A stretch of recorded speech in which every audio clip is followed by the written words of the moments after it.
The cleanup continues in the forested areas near Bastrop, where fire debris is still in abundance. The raging fires left little evidence that there had once been homes nestled among the pines, cedars, and oaks. People escaped from this area next to Highway 21 with only the clothes on their backs, leaving even some vehicles behind. This woman's house survived, but she mourns the loss of so many trees. I cried the day I came out here because this to me is one of the prettiest drives through Bastrop. So to come up 21 and see it like this is just heart-wrenching, all the trees that they're going to take away.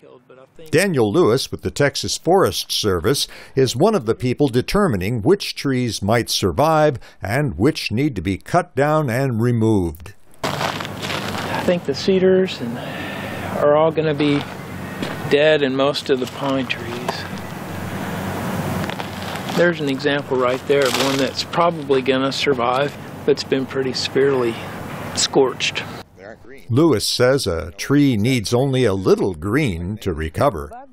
Well, we've been using a figure of 25%. If they have 25% of the green canopy still there, then it's probably going to do fine, probably going to survive. Last year's fires came at a time of record drought. Lewis says what the trees need more than anything else is rain.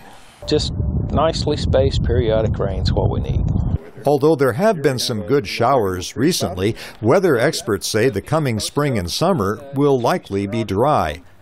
Damaged trees also face other threats, like the fungus that Lewis says took hold after this oak tree was weakened by drought. This tree was most likely killed by drought, and then the fire came along and burned it as well. In the bark of this dead tree, Lewis finds evidence of an even more worrisome threat: wood-boring beetles that infest the tree from inside. This could be the predicament for trees that are still marginal. They have some green foliage, but really not enough to sustain themselves.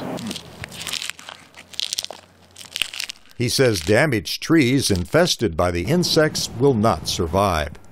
But when it finally does rain, Lewis sees another problem.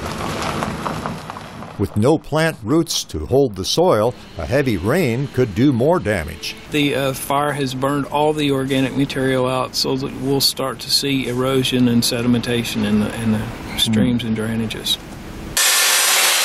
Some people who lost homes here and received insurance settlements are already rebuilding. But if this year's drought is anything like last year's, the sickened and scorched trees near Bastrop could burn again, further damaging a forest that many people consider a Central Texas treasure. Greg Flakus, VOA News, Bastrop, Texas.